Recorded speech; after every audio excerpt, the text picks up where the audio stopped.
There is no other option rather than the two-state solution. The alternative is constantly war. Let us agree about the rights of the two people. The only group that has the right to exercise self-determination is the Jewish people. What about me? Why I have to be second-class citizen? Hassan is talking all the time using the phrases genocide and apartheid.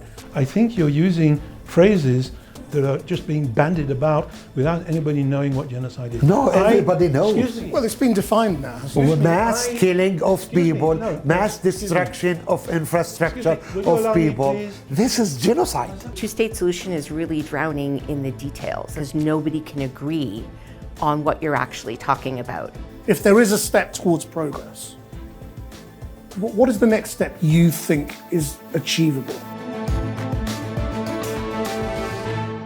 Hello and welcome to a special extended forecast, a morecast, if you like, which is coming to you from the King David Hotel in Jerusalem, one of the most famous hotels in this city. It's historic. It was once the base of the British Palestine mandate before the creation of Israel. And we are here because we have recently had a UN General Assembly resolution passed calling for a two-state solution, sponsored by Saudi Arabia and France. We are seeing Britain, France, Belgium, Canada, Australia, all going through the process of recognizing a Palestinian state, whatever that may mean, while the Americans say that state is in fact no nearer to reality. But all of those countries also talk about a two-state solution.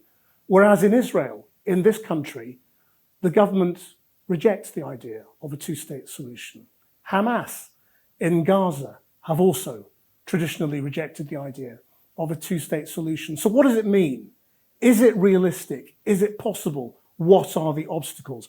We have an eminent panel with us here today in Jerusalem. Alan Baker is from the Institute of Contemporary Affairs. He's a international lawyer, and he was also involved in drafting the Oslo Accords. Tovah Lazaroff is a journalist and commentator, formerly deputy managing editor of the Jerusalem Post. Yariv Oppenheimer is an activist. He formerly ran the Peace Now organization and is a strong advocate of the two-state solution from an Israeli perspective. And Hassan Jabareen runs an organization called Adalah, which is a legal center for Palestinians in this land. Thank you all very much indeed for joining us.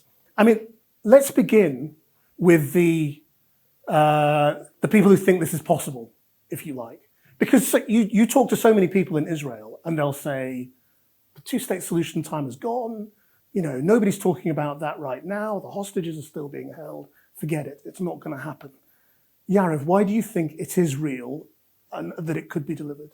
First of all, there is no other option rather than the two-state solution. The alternative is what we are seeing today, that Israel is trying to control the Palestinians, maybe to expel the Palestinians, and the outcome of that is a war, and it's constantly war. This will be the future. This is what we are trying to do. Physically, there is a chance for the two-state solution. Nothing dramatic has changed in the West Bank. It's true that 500,000 of Israelis are living there, but most of them are living in the cities very close to the Green Line, and you can annex it into Israel and to have swapped territories. The question here is not about the physical option of the two-state solution. It's about the motivation of Israelis and Palestinians. And when I look at the Palestinians, I believe that today they are much more eager than ever to get some kind of a hope to change their destiny and to have a state next to Israel. When I look at the Israeli society, unfortunately we are in a minority right now. Most of the people don't want it, afraid of it, and wish to have the bigger Israel. I think that the main obstacle for the two-state solution is not the Hamas, is not the Palestinians, is not the settlers, because the number of the settlers that are living in the heart of the West Bank didn't go up rapidly.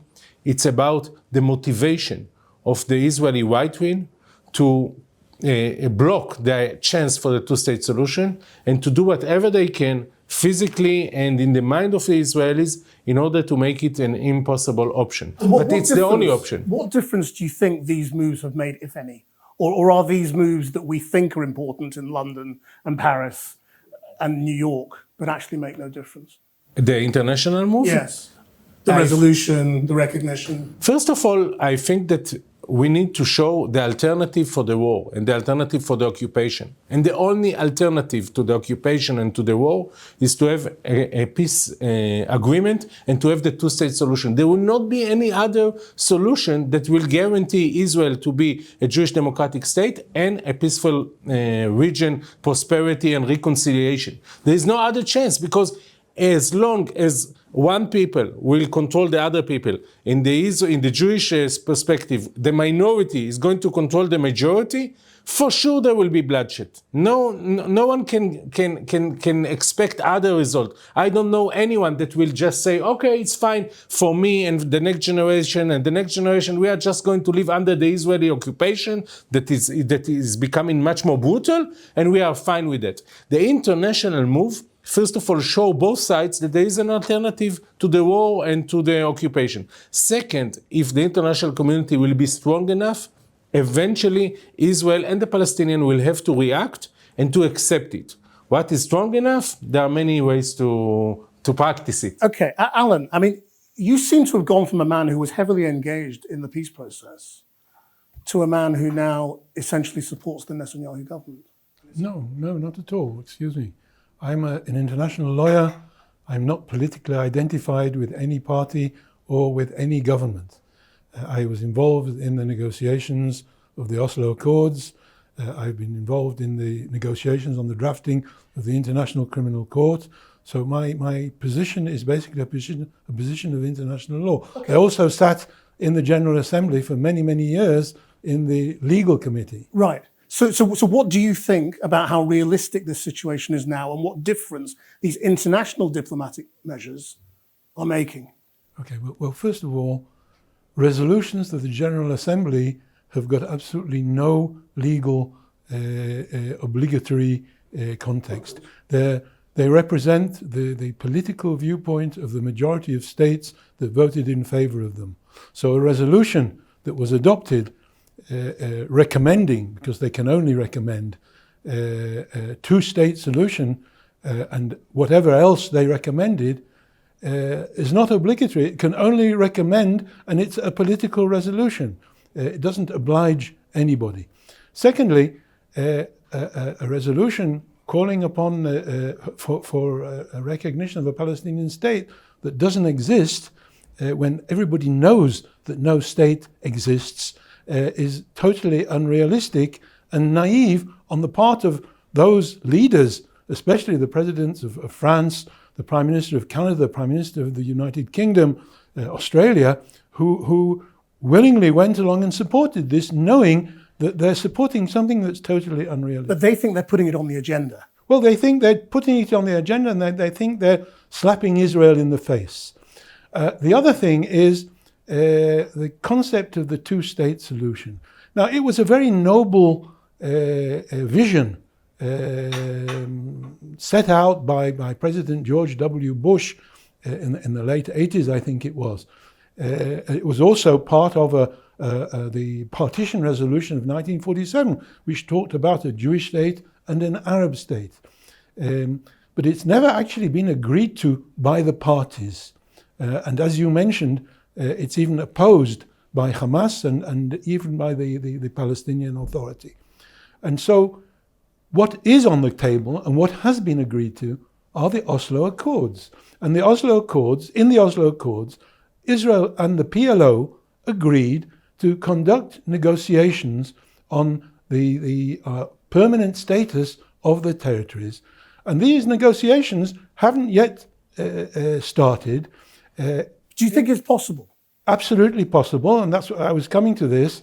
The aim of the negotiations is, as they say, a permanent status. Now, this could be one state, it could be two states, it could be three states, it could be a federation, a confederation, a condominium, a co-imperium. It could be anything that the parties agree to if they genuinely come and conduct bona fide negotiation. But these calls by these leaders and by the General Assembly and by others for a two-state solution are basically prejudging what has been agreed upon as the outcome of a negotiation. And so I personally, having been involved in these negotiations, I object to going along with the concept of a two-state solution. I don't object to the idea. I just say that if and when the time comes and we negotiate genuinely with a Palestinian leadership that gets its act together and is capable of representing the Palestinian people and committing itself and fulfilling its commitments, then if the outcome of that negotiation would be a two-state solution, then I would be all in favor of it. If it would be a three-state solution, I'd be all in favor of that as well. Hassan. I think this opinion says for the continuation of the occupation, because Oslo was agreed in the beginning of the 90s, and we are more than 30 years after that. And we see that the settlements were expanded more. The number of the Palestinians that they were killed, and daily they are killed, getting bigger and bigger.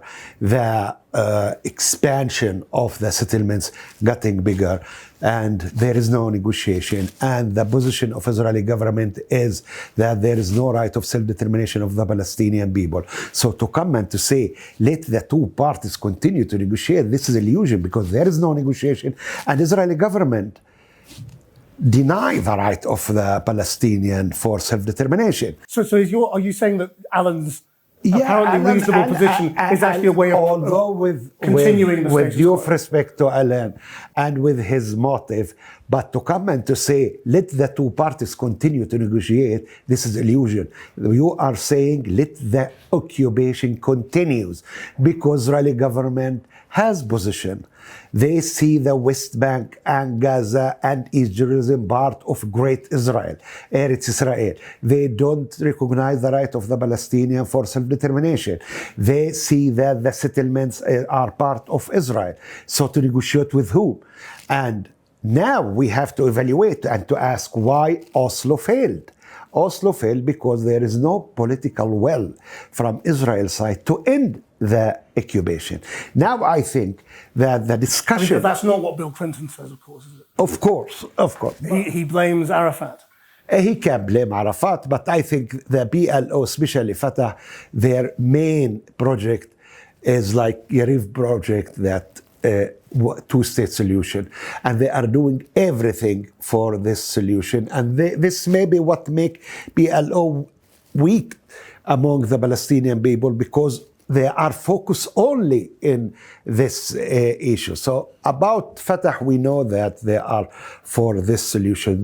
The only problem for this, or the main problem, is that there is no political will in the Israeli side. So when Alan said, because I said, of course, Hamas is not in favor of a two-state solution as things stand. Alan said also the Palestinian Authority is not in favor of a two-state solution. No, Palestinian Authority is in favor. This is the main project for the Palestinian Authority. And among Hamas, we hear people like Khalid Mash'al is ready to accept two-state solution. The issue here, the main issue, I think that there is no political will from Israel's side. But all of this discourse about two-state solution is old discourse. We have been in that for more than 3 decades. Now the discourse should shift. We are in genocide era. The main problem is to end the occupation. We don't have to speak about the permanent solution. The permanent solution really could be confederation, could be one state, could be 3 states. We have to end and to work the international to end the occupation. Why? What does ending the occupation mean? What do you mean? The occupation that the West Bank and Gaza and East Jerusalem won't be under military control of Israel. And this switch to start to speak about ending of the occupation, rather about statehood, this will switch the language from statehood to rights. Let us agree about the rights of the two people. My position is that we have to accept that the two people, Jewish people, Israeli Jewish people, and the Palestinian people, both of them have the right of self-determination in historic Palestine. That every Palestinian person and every Israeli Jewish person has the right to live with equality and peace in historic Palestine. If we agree on that, then we can say we want to divide the country to 2-state, 3-state, 4-state. This won't be a matter. But the problem of 2-state solution, that first we focus in borders without speaking about rights. Now, what's my problem here with the position of 2-state solution? That you speak about that Israel will continue to be Jewish and democratic state, meaning that the Palestinian citizens, that they are comprise 20%, 21% of the Israeli population, will continue to be second-class citizens, that there is no solution for Palestinian refugees. And also, what's the solution for 500,000 Israeli settlers? So 2-state solution in the meaning 2-state for two people doesn't give me solution for crucial matters. One of the crucial matters today is the nation-state law, that all the world say that this is apartheid law. Why it's apartheid? Because it said that the green line is only for the Jewish people. The only group that has the right to exercise self-determination in the green line is the Jewish people. What about me? What about my rights? I am Palestinian citizen. I am Arabic speaker and Hebrew speaker. And my Hebrew better than 95% of Israeli Jews. Why I don't have the right of self-determination as Israeli Jew in the green line? Why I have to be second-class citizen? Why I won't have the right for family unification? Why I won't have access to land like any Jewish? And I am native. I am not immigrant. So this is the problem, that when we speak in Europe, when we speak about 2-state solution, we ignore 3 components. We ignore the right of Palestinian citizen, we ignore the right of Palestinian refugee, and we ignore really right of settlers. I am not saying the settlers are legitimate to be in West Bank, because I will legitimize the occupation. But I say, well, maybe really Jews will have the right for movement, at least in the West Bank.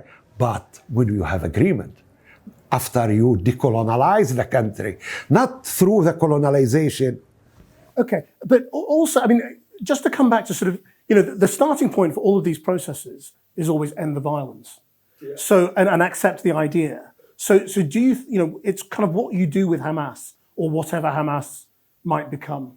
Do you think it is possible for the Palestinian Authority, for the different Palestinian groups, to remove Hamas from the process, and for that not to be an obstacle? I think Hamas now in bad situation vis-a-vis the Palestinian people. I think that they made, from Palestinian perspective, very, very huge mistake about the 7th of October. And I don't think that they have the power of the 6th of October today. And the majority of the Palestinian people have now interest to stop the genocide. Part of stopping the genocide to end the occupation. So no one, even that I have problem with 2-state solution. Today, I have to accept ending the occupation.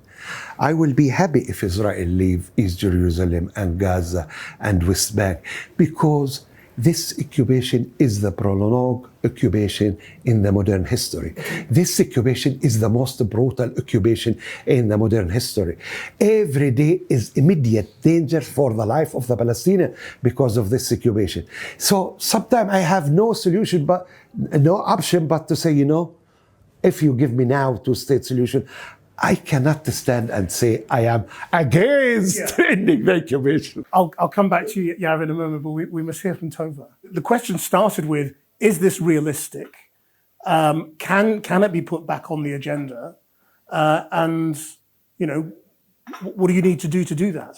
Right. So I think the concept of two states, right, which is the self-determination of two people with ties to the land, that's kind of an easy concept to say, sure, you know, if Jews have ties to the land, then they should have a state. If Palestinians have ties to the land, they should have a state.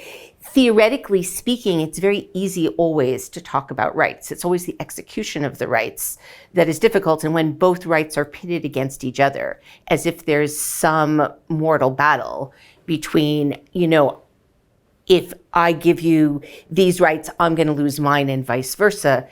I mean, the two-state solution is really drowning in the details. It's not really drowning in declarations. It's drowning because nobody can agree on what you're actually talking about. Are you talking about, you know, a Jewish state that's a state for all of its citizens? I think that's what you were referring to, right? Israel as a state for all of its citizens. Are you talking about an ethnically nationalist Jewish state? If you have a state of Palestine, can Jews be citizens in that state? Can they be full citizens? Can they have full rights, right? If you talk about a border, is it at the 67 line? Is it with the settlement blocks? Like which definition of Palestinian statehood does it include Jordan? Which definition are you actually discussing? So at a point where it was very easy to sort of say more broadly and inch towards it, people did that. And then many things historically came into play. But on the basic level, do you think Israelis are prepared to accept the idea of a Palestinian state? I think that's what I'm October saying. 7th. I'm saying globally, I think you could create a situation where they would. Pragmatically, if you're talking about two states at the 67 line, I don't think you have many Israelis that ever said two states at the pre-67 lines, right? If you're talking about security guarantees such that you couldn't have an October 7th style attack, yeah, I think you could get there. But again, the two-state solution, when it was put forward on the table, was put forward in a situation where you essentially had the idea of two governances, right? You didn't have the threat as much from non-state actors such as Hamas. So now, even if you could move the dial back, I think that's what the UN resolution is about, right? It's about, can we get everything back to October 6th? Can you move the dial back if you don't have a solution to what happens if you have a non-state actor, such as Hamas, that it could come into play? Also now, you know, we're talking about a much broader regional picture. Can you bring in the Abraham Accords? Can the Abraham Accords shift the dial? What incentives could be put on the table? I mean, the Abraham Accords are in danger of being destroyed now, aren't they? The attack on Qatar has put the Abraham Accords in great peril. UAE is considering withdrawing from the whole thing. Or can they turn it around and find a way to put all the genies back in the box? I'm saying you're sitting here, you know, at this massive tipping point where it could go either way. But the idea of two states is really about the details of it. Can you get everybody out of the existential sort of crisis situation that they're in now? Okay. I mean, Yariv, there's a lot of skepticism on both sides here, isn't there? I do think that the details are already well known and they are well accepted by both sides that would like to get a solution. We know the settlements blocks and the swap and the borders and all other issues are almost solved. It's not about the details, it's about the willingness of the Israelis to give up part of the Holy Land for the Palestinians and to recognize that the Palestinians are human beings and they deserve a state like Israelis. This is the main issue here. And when I see the Israeli society, I see two main challenges. The first one is the people that are passionate about the West Bank, East Jerusalem and Gaza because of their religious reasons, because of their belief that democracy is important but not so important like the land. And they prefer the land over democracy, and they prefer the occupation over peace. And they are the settler movement, I will call it. Not all of them are settlers, some of them are living inside Israel. And this is the most powerful political force in Israel for many years now. But they are not the majority of Israelis. The issue here is about the mainstream Israelis that are not living in the West Bank, that are not living in East Jerusalem, that are not meeting Palestinians on a daily life. Palestinian mean Palestinian living in the West Bank, not Israeli Arabs. And they are maybe ready for the two-state solution. They are the ones that supported the Oslo Agreement and other process, but they were convinced, and they are convinced now, that there is not an option. Either it's not possible to have it, or it's not safe to have it. And the main thing that the Israeli government and the Israeli right wing is doing all the time is to continue push the message that forever it's going to be war. And this is something because the Palestinians, they don't like us, they want to kick us out, they are criminals, they are terrorists, and this is a fact that cannot be changed. And if you are, and they are so busy trying to hide the alternative for the occupation and the war. And this is what they are doing since October 7. I thought that October 7 might change the Israeli view, because before October 7, many Israelis thought that it's okay. We can control the Palestinians, we can have an occupation, we can have siege over Gaza for decades, and nothing bad will happen. We can have peace with the Emirates, we can fly abroad, we can have normal life, we can have a very good economic situation, we can be part of the world, and it's fine. And I thought that October 7 might change the perspective, saying to the Israelis, enough, we need to solve the conflict, otherwise it's going to be war again. Unfortunately, the government and the Israeli right wing and some of the opposition, they are pushing forward a different message, that the lesson from October 7 is that we need to be stronger, that we need to attack before we are being attacked, that we need forever to attack them and maybe even to expel them out. And this is a catastrophic message. And we need to counter this message, and the world should counter this message and to say to Hamas and the settlers and the Israelis, there are two options, either war and destruction and isolation and bad things that will happen, or an alternative, giving up part of the land in order to have Israel as a Jewish and democratic state and also a peace in the region. And this conflict threats the stability of the world, not just in this region. I find it somewhat strange, if not sad, that Yariv, my colleague, is hinting at the fact that, well, October the 7th was Israel's fault. And therefore Israel should learn from it. Was it Israel who attacked, brutally attacked and raped and burnt thousands of people? Where did this come from? It didn't come from Israel. It came from a state of mind, an attitude, a fanatic Islamistic attitude among Hamas that basically, and it's being echoed on the streets of London and on the streets of Paris and various other places, from the river to the sea, Palestine will be free, and there's no room for Israel. And this is a genocidal attitude. And so if Hassan is talking all the time using the phrases genocide and apartheid, I think you should look in all directions, Hassan, because you don't recognize that now. No, let me, the Palestinian people are genocide. No. I think no you're using. Genocide in Gaza? Excuse me. I think you're no genocide. Excuse me. I think you're using phrases that are sort of that are just being bandied about without anybody knowing what genocide is. No, everybody knows. Excuse me. Well, it's been defined now. Excuse me. Mass killing of people. No, mass excuse me. destruction of infrastructure. Excuse me. Will you allow me, please, to finish? This is genocide. Will you please allow me to finish my sentence? Of course. Genocide is defined by the 1948 UN Genocide Convention. And so before throwing out platitudes that you've heard in propaganda, read. Today, the UN Commission of Inquiry of the OBT, the occupied terrorists, decided that what is happening in Gaza is genocide. Would you please allow me to finish? No, but you said attitude. Those UN bodies deciding that genocide is happening in Gaza. I'd like to conduct a cultural discussion, not interrupt each other. So please allow me to finish, and then you will say what you want. But I, as an international lawyer, I know what the definition of genocide is. But you don't accept it. Excuse me. Look, will you please allow me to finish the sentence? You don't accept it. So, you've taken me off the flow of what I wanted to say.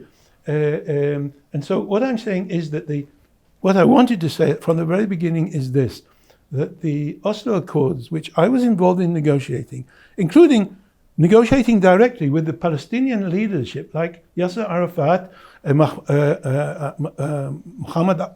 Abbas, Abu Ala, and Saeb Erekat. And Saeb Erekat and I drafted, the two of us, the provision in the Oslo Accords that says that the PLO and the Israelis will conduct negotiations in which both sides, each side will present their basic rights and historic and legal rights, and these will be negotiated, not dictated by a UN resolution, not dictated by a French president or a British prime minister, not dictated by terrorist organizations in Gaza. Netanyahu to decide. Netanyahu, he is genociding the Palestinian people. Isn't it? Do you want to let it to Netanyahu to decide? This is my question. Second, my question to you as lawyer of international law, how you define what's happening now in Gaza? How you define? Want me to define it? Yeah. Will you allow me to answer without interrupting me? Yes. Okay. What is happening in I am Gaza not the moderator. is that on the basis of the horrific massacre that took place, Israel took actions to prevent any further offensive action by Hamas. These actions are still going on because Hamas is still declaring its intent to conduct more and more 7th of October. Destroy 70% of the houses of the Palestinian people, the self-defense. Destroying all the buildings. Okay. Hold on, Hassan. Okay, So you reject the finding of genocide, don't you? I don't have enough data in order to say that this is genocide. Do you respect the UN Commission? I respect, but I cannot adopt the conclusion. I see the reality. The reality is the Israeli government is speaking about expelling the Gaza people, making Gaza an impossible place to live and to move out the Palestinians. They are not just talking about it. They created this new system, new government office, I will say, section, government section, that is working on this idea and talking with other countries in order to expel the Palestinians. So it's very clear that the goal of this war is not to fight Hamas, and it's not to release the hostages. The goal of this war is to expel the Palestinians and to take their land. It's not genocide, but it's not something that I can accept as a human being, as an Israeli, as a person that believes in democracy. I will agree with you that it's not Auschwitz, but it's genocide. I think that Israel is not doing enough to stop the civilian casualties. And I think that the reason why Israel is fighting Gaza and not just Hamas is because they believe that eventually this is an historical time. They can take advantage of October 7, use it as an excuse to expel the Palestinians, to make Gaza a hell, a place that you cannot live, that you have no houses at all, no infrastructure, nothing, to force them to move out, to call it that voluntarily immigration, and eventually to take over Gaza. This is the main goal of the war. Okay, I mean, Alan, I just want to come back to your proposal, if you like, which is that the Israelis and the Palestinians should sit there and discuss their rights. That is not what Netanyahu is interested in the slightest, is he? So Hassan's point that, you leave that to Netanyahu is correct. It's not going to happen under this government. But whether Netanyahu is interested or is not interested is immaterial at the moment. And I come here... Well, it's not, is it? Well, unlike my colleagues, I'm not coming here with a political agenda. What I'm saying is this. Israel is committed by an agreement that has been signed internationally and witnessed by the President of the United States, the President of the Russian Federation, the King of Jordan, the President of Egypt, the EU, and has been endorsed, and the Prime Minister of Norway, and has been endorsed by the United Nations, witnessed. Therefore, all these parties and witnesses should be going along with the aim to get back to a negotiating mode. Now, how do we get back to a negotiating mode? Are the Palestinians and the Israelis in a position to get back tomorrow morning to a negotiating mode? Regrettably, they're not. And Netanyahu says there will be no Palestinian state. The Israeli government at the moment is not in a position to develop itself into a negotiating team that can negotiate, in the same way that there's no such thing as a representative of the Palestinian people, because there's Hamas and there's Fatah and there's the Islamic Jihad and there's 300 other organizations. So until the two sides get their act together in order to conduct the negotiations in accordance with what has been agreed upon and what they're committed to, it will take time. So does it require Donald Trump to have a change of heart and to tell Netanyahu he has to now enter negotiation? It will definitely require Donald Trump, but I think Trump has shown that he doesn't negotiate in the same way that people have in the past. I don't think that you're going to see a long-term negotiation process. I think you're going to see a lot of behind-the-scenes movement. I think you're going to see an attempt to revive the Abraham Accords and to leverage that toward a solution. I don't think the solution is going to look like something that we had before. But I think you can't get, it's not possible that you're going to return this box to the Oslo process. And I think the declaration in September is part of signaling the end to that Oslo negotiation periods. I think when we were on October 6th, what was happening is that people were hoping that they were going to have a deal with Saudi Arabia that was going to return us to a two-state solution. They thought they were making a deal with Hamas. It's part of why they weren't as attuned to some of the things that were about to happen. You're going to be going much more in the direction of something that's regional rather than something that's directly between the two parties, because you're going to need the region. Something that was less thought about during Oslo. So I think it's just going to be a completely different ballgame. And the first thing, which Saudi Arabia is much more important. Saudi Arabia is going to be a huge player here. In other words, everybody's been talking here Netanyahu as if he is this, sort of one dimension kind of we love war figure. But the truth is that Netanyahu is a very complex politician. He was the person who signed the Y agreement. He split Hebron. He did a moratorium on, new settlement housing when it was So are you saying you think Netanyahu could be a rabbin? I'm saying Netanyahu who could bring peace. Netanyahu can turn the dial in a dime and become any figure that you want him to be if it's going to achieve some of his larger goals And keep him in power. Yes, but I'm saying, but if you can get a Saudi deal, if you can put a cap on a nuclear Iran, how the Palestinians play into that when you have those levers is going to be very different than when they don't. And can I just ask you, just on the genocide point, which has been again in the news this week because of the UN Commission, but of course it follows, the international genocide scholars also saying this, lots of organizations saying this.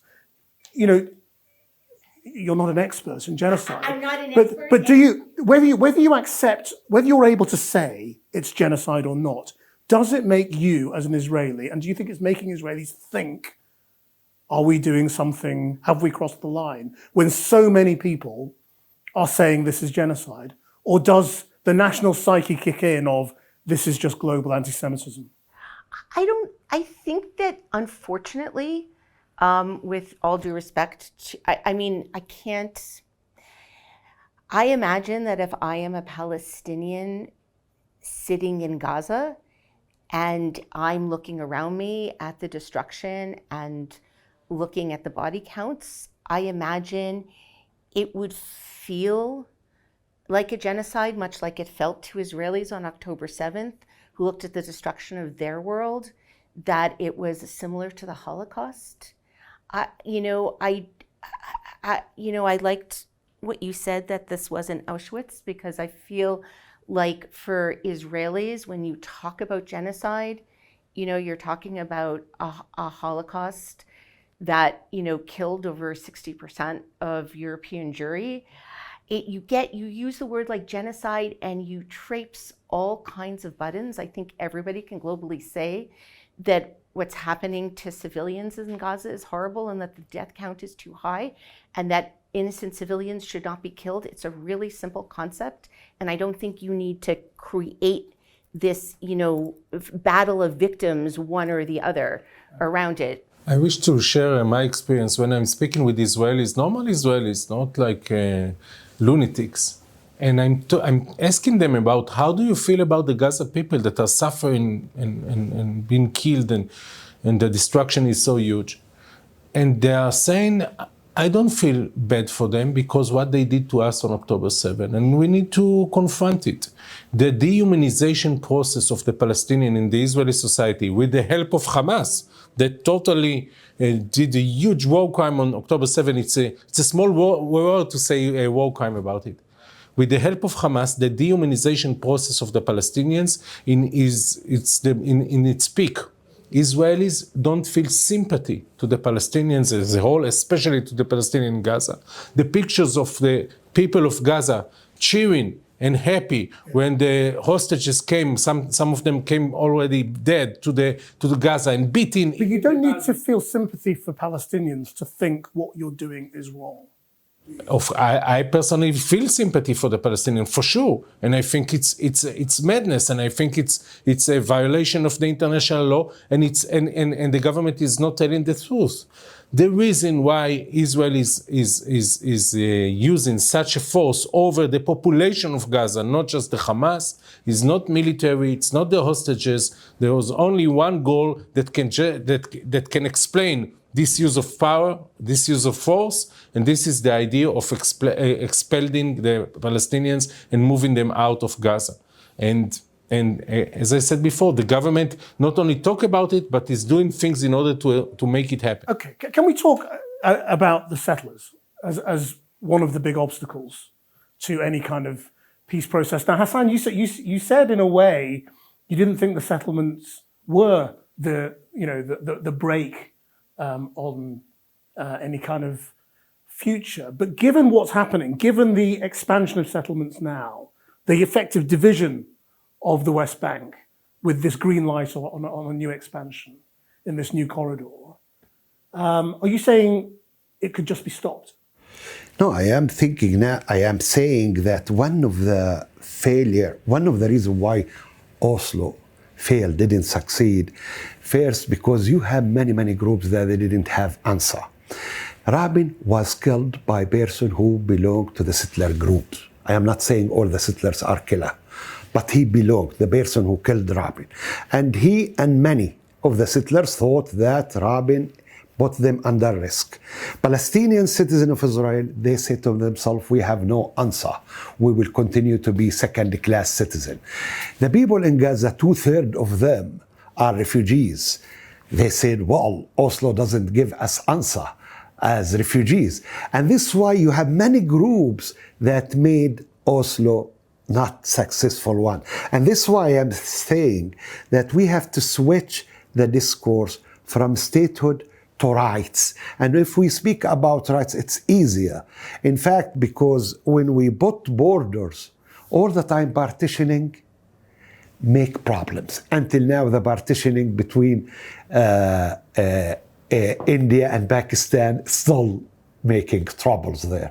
And partitioning of Palestine, we still live that. But and there is a war. A conversation about rights? Let us switch the conversation. But is a conversation about, hang on, I just want to establish, is the conversation about rights a stepping stone to a conversation about sovereignty and borders and a new state? Or are you saying, actually, we could just have a one-state solution as long as... No, I am not saying one state, maybe two states, maybe three states, maybe confederation.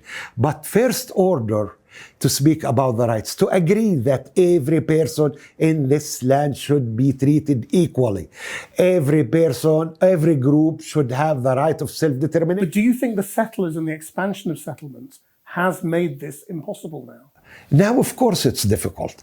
The settlers are one of the most strongest political wing in Israel. One of the reasons why the war is continued is because the power of the settlers in this government, power of Smotrich and power of Ben Gvir in this government, and power of members of the Likud that they support the settlers. So settlers are very, very strong power. One of the reasons that the war is continued because of them. I don't think that if we have politicians like him, the war of course will end tomorrow, yesterday, or a year ago, or 2 years ago. But the problem that this government is led by politics of settlers. But I want to say something, Krish, if you allow me a minute. There is consensus among the Holocaust and the genocide scholars that what's happening in Gaza is genocide.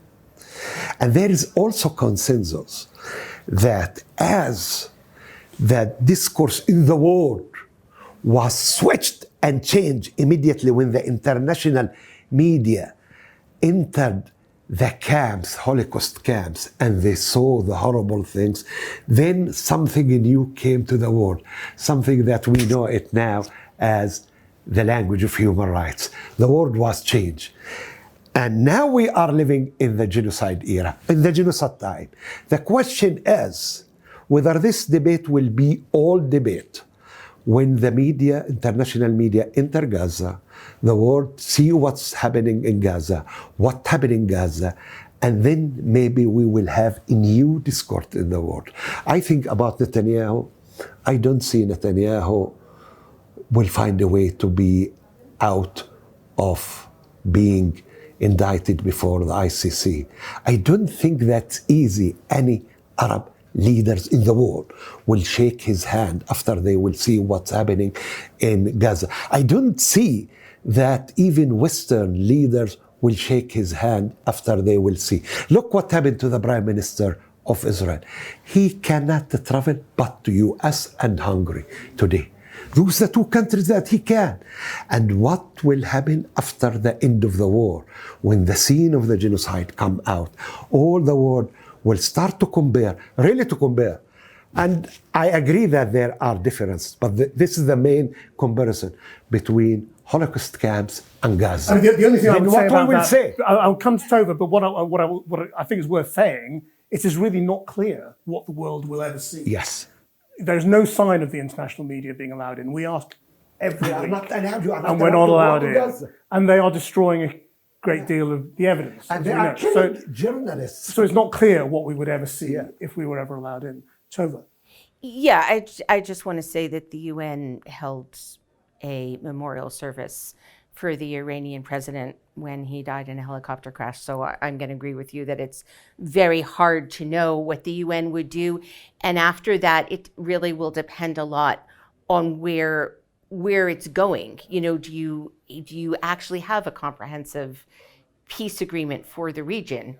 Could Netanyahu be revived by that?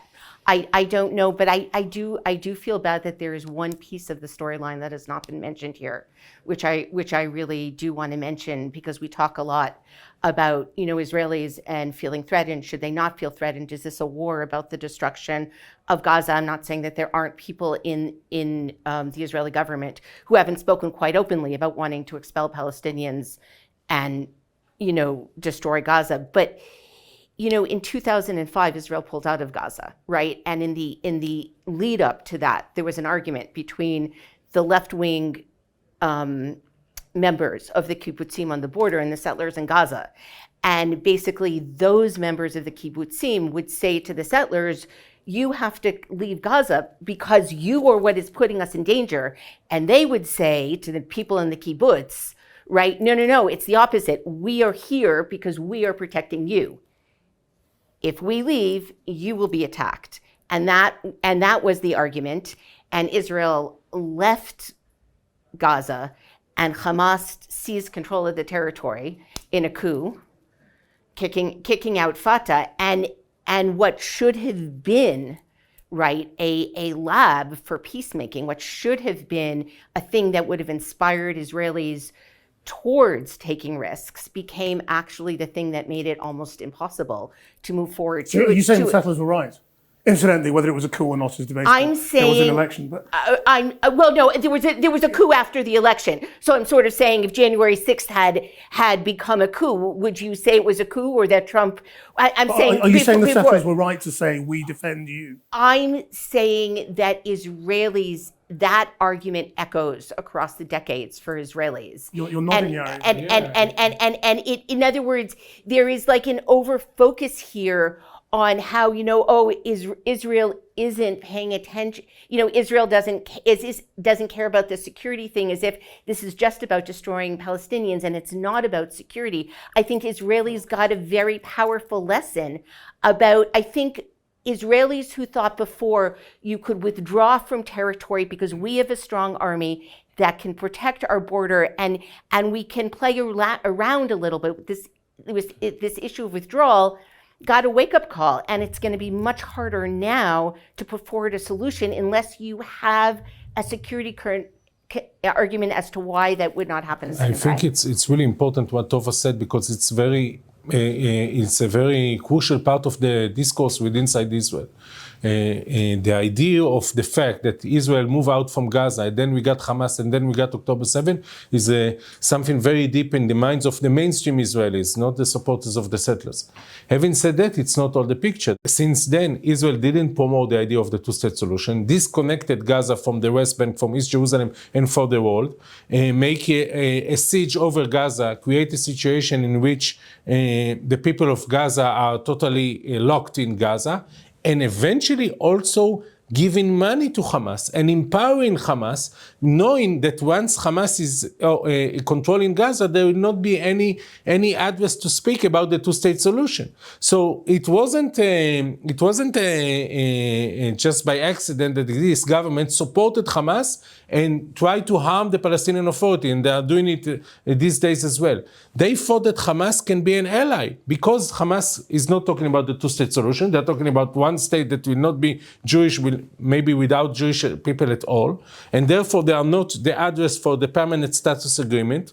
So this is terrific, and they have no leverage in the world because they are considered to be a terrorist organization. So let's give them money, let's empower them, and we can demoderate the alternative to Hamas, the Palestinian Authority. This is part of the picture. Alan, let me ask you about the settlements as well. I mean, there is this perception that the expansion of the settlements has made the reality of a Palestinian state impossible. Look, the issue of settlements, and I'm quote unquote, is a negotiating subject in the final status negotiations. So they could be Palestinians. They could be moved, assuming that we get back to a negotiating mode. Israel is committed to this. The Palestinian Liberation Organization is committed to this. Obviously, Hamas and the various other factions don't accept the very concept of the state of Israel existing. So the Palestinians themselves have to get over this, and in the same way that Israel has to get back to its responsibilities to negotiate. But it's impossible in the context of this government, isn't it? With Smotrich and Ben-Gvir in it. Look, Israel is a democratic country.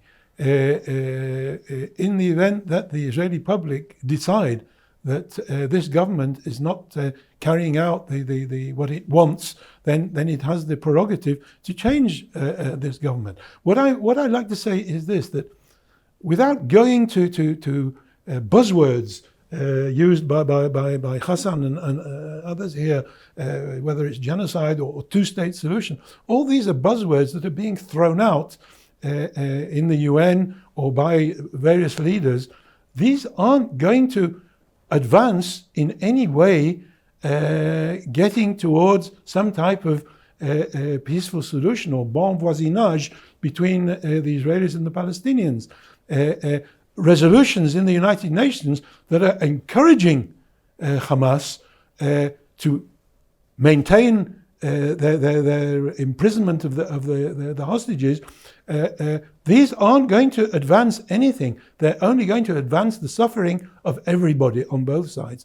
And therefore, I think the responsible states, had they gone to the United Nations, they wouldn't have gone along with what is a farce of adopting a UN resolution which is meaningless, which says nothing, and which achieves nothing. If I may say about the settlements, the construction of the settlements is a unilateral step by the Israeli government. It's like negotiating over pizza, and one side is eating the pizza. No, you're right. And when this government would like to build in E1 between Jerusalem and the settlements of Ma'ale Adumim, this is strategic threat to the option to have the two-state solution. So what are we going to discuss with the Palestinians once the settlements project is over and you cannot physically make the two-state solution? I think that when we look at the policy of the settlements, there are good news and the bad news. The good news is that most of the Israelis are not going to live there. They don't want to live there. It's not safe. Many people have moral problem to live there. They are not part of it. And when you see the numbers, you don't see a huge increase of the numbers of settlers, new settlers that are coming from Israel to live in the heart of the West Bank. Most of them are coming to the settlements blocks that can be annexed to Israel in permanent status agreement. The bad news is that the people that do come there are much more violent. They are much more motivated to move out communities inside Gaza and to take over the land. And they are being backed up by the Israeli government, by the Israeli police, and they are even giving money for that. There is they are building now farms that are taking over a huge part of the land, but you don't need so many people. You can have 20, 30 people, youngsters mostly, coming with guns, coming with cars, like Rangers that they got from the government, and they are threatening the Palestinians and they are forcing them to move out. I saw in my own eyes a Palestinian community that is packing and moving out because they are afraid of the terror of the settlers. And the settlers are using violence and no one is doing anything about it. And the situation of the Palestinian in the West Bank is really, really bad, because it's not just new neighbors that are taking your land. These new neighbors are threatening you, they are threatening your family, they humiliate you, and they are creating your life like an impossible one. And this is part of what this government is doing, supporting the groups that are acting terror against the Palestinians in the West Bank. And just to add data to support what Yariv said, that in the last 2 years, 1,000 Palestinians were killed in the West Bank by the settlers and the army. And this is the biggest number of killing Palestinians in the West Bank since 1967. And if there is any terror in the West Bank, this is Jewish terror of the settlers. And this government empower them and give them money and armed support and all of the powers to them. If there is terror, this is Jewish terror in the West Bank. If there is violence, this settler violence in the West Bank, and the Palestinian there under immediate dangers. I mean, what's interesting is that for whatever your perspective, you all seem to be saying that the settlers in themselves are not the obstacle to a Palestinian state, that is overcomable. It's the policy. Right. So what about the other things that have come up? I mean, you know, and this feels like we're jumping way ahead, and of course we are.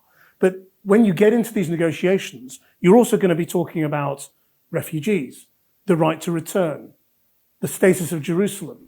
Yes, these are all negotiating issues. Do you actually think these things can be solved? Do you believe? The question, who are the partners from Israeli side to negotiate with?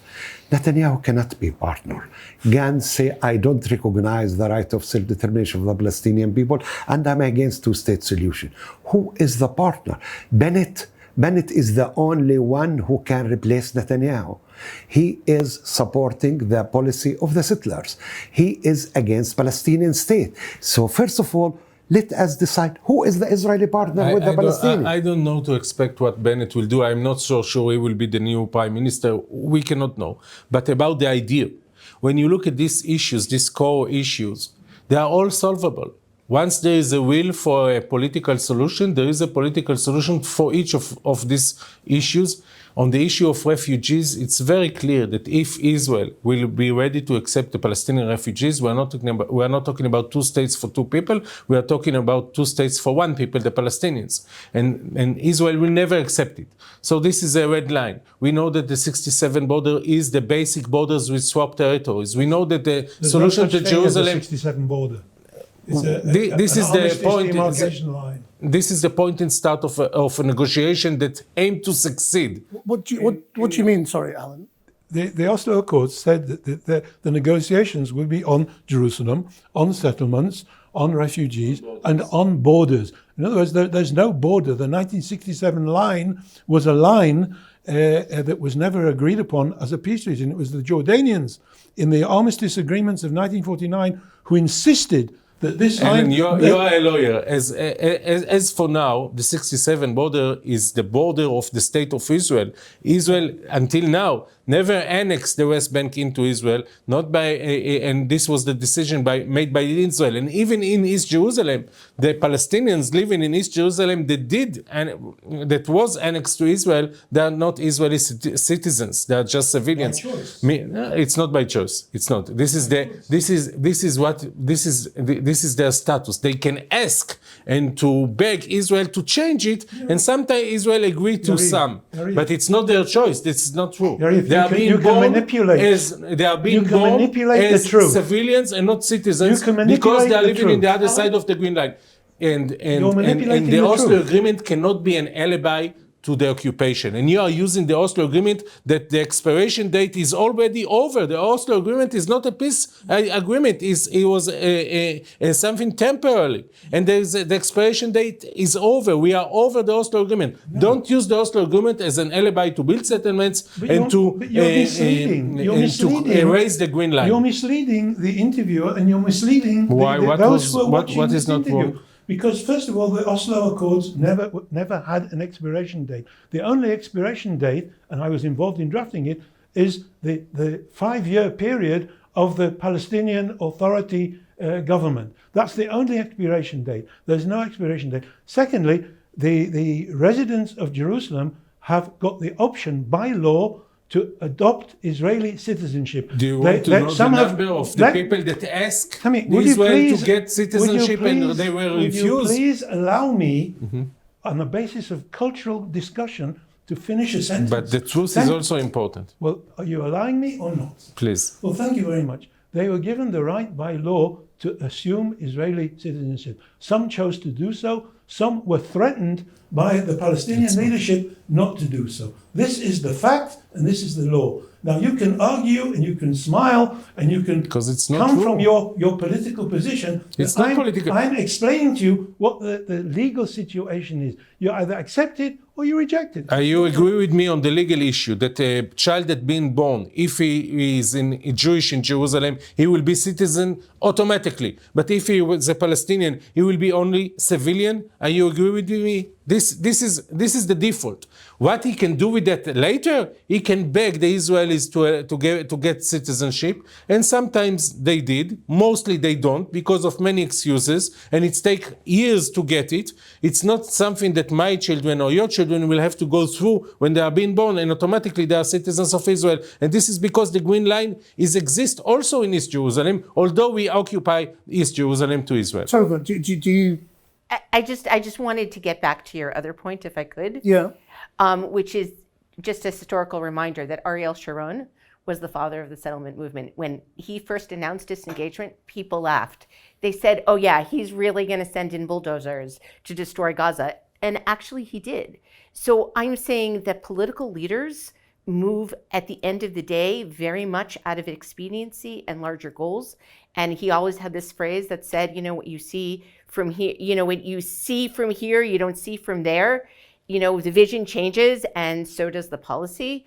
And so, I think I agree that Netanyahu is not going right now in the direction of two states, and he's spoken against it. He's also the same person that gave the Bar Ilan speech in which he talked about the rights of two peoples. So it's hard to tell where the policy is going to go, but definitely, yes, I think it's the policy and not the people. And you had a question, I'm sorry. Well, just finally, what do you think is the next step? If there is a step towards progress, what is the next step you think is achievable? I think that for many years now there is a path to the two-state solution, because in the past, even before October 7, when you had Hamas in power in Gaza and the Palestinian Authority, so it was very difficult even to speak about the option to get an agreement. Now there is a path. There is an offer on the table. to end the war, a prisoners exchange deal, the hostages coming back home, an alternative government in Gaza that are being led by the Palestinian Authority, Egypt, the Emirates, and the Saudian, moving forward to the two-state solution and having a regional peace between Israel, Saudi Arabia, and other countries. This is the path for some kind of hope for Israelis and also for the Palestinians. This is something that was not there before. Unfortunately, there is not enough political will and there is not enough support among the Israelis for this package, but this is where we have to go. I think that the next question will come immediately after the war is about the consequences of the war, about the accountability, about the ICC, about to indict whom, and who is the war criminals here. I think these will be the main questions. And our question here won't be the major question, will be the consequences of the first question. Because when you deal with accountability, then the question of Palestinian the right of Palestinians for self-determination will become easier question. Because then, first, you will say these people passed genocide. These people were killed. 10% of these people were killed. And Gaza was destroyed. And we don't have this in the modern history that one area totally was destroyed and most of its people became disabled. This is the main question. This is what we are going to face. And after that, will be clear that the Palestinians have the right for self-determination. I think this is what we now denying. We are denying just because we are living the moment. I am Palestinian citizen of Israel. I want to tell you, Krish, something. Do you know how I feel? I am Hebrew speaker, Arabic speaker. I am like the German Jew who is walking in Berlin in 1937 when his state killing his people and he is wondering whether my turn will come soon or not. This is what we are living. This is exactly what we are living. So the question, two state, one state, I think will be a minor question. The main question is accountability and who is responsible for the genocide. And about building Gaza. This is the main question. I don't think any Palestinian now today is concerned about one state, two state. If I will ask the Palestinian people to have demonstration support two state or one state, I won't find 100 persons to demonstrate. But if I will tell them, demonstrate to stop the war, to stop the genocide, millions will come to demonstrate. Alan? Well, you know, without getting into sort of buzzwords and empty phrases, I think to a large extent what Yariv said is correct. Once we get to the stage that the war ends and the hostages come back and there's some type of responsible governance in the Gaza Strip, whether it's organized by the Emirates and the Egyptians and the Americans or whoever, once we get there, then we come back to the issue of, okay, are we going to be able to negotiate 1, 2, 3, 4 states or whatever? And this will then be the issue. And it takes two to tango. This can't be imposed unilaterally. It has to be something to be negotiated. And in order to negotiate, we need people willing to build up mutual trust and negotiate with each other. Now, I'm sure that Yariv, myself, and possibly Hassan, we could possibly form a very good negotiating group to negotiate these things, assuming that we allow each other to talk. But this is the pre-requirement. First of all, there has to be a willingness to negotiate, and there has to be with whom to negotiate. And at the moment, there's no real, genuine Palestinian leadership that's not afraid and that's willing and able and capable to take on the mantle of representing the Palestinian people to negotiate. I think once this happens, then I think the Israelis will be very happy to negotiate with them. Tovah? Yeah, you need to end the war. You can't do anything until the war's that's the over first thing. and the hostages are home. What happens to Gaza is going to be very determinative. In other words, if you have some kind of a solution for Gaza that could, again, become a prototype for what you might be able to see in the West Bank, I think you're going to have an election right? So it could be that the next step would be under an Israeli leader who we don't know who that would be, and that would definitely change the equation. You're definitely going to need new Palestinian leadership. So I think in spite of the declarations on September 22nd, you don't have a recipe right now for a successful two states, but you could. The end to the Gaza war, a good conclusion to the day after for Gaza that could be a prototype, different leadership. Yeah, I think you could, and you're going to have an Israeli. That might mean releasing people like Marwan Barghouti. It could be all kinds of things. Yes, I mean, in other words, we're assuming we're throwing around all these things as if the reality today is going to be the forever reality, but it's not. Just like the reality in 2022 was not. Who is in leadership in the United States? Does this all happen in the next couple of years while Trump, is in power? Who becomes U.S. president afterwards? Et cetera, et cetera. What happens with Russia and Ukraine? All of these are ingredients. So it turns a very simple thing, which is the self-determination of people, into a very complex equation. We must leave it there. Thank you all very much indeed for joining us. Thank you. That's the forecast from Jerusalem, the Morecast forecast. Until next time, bye-bye.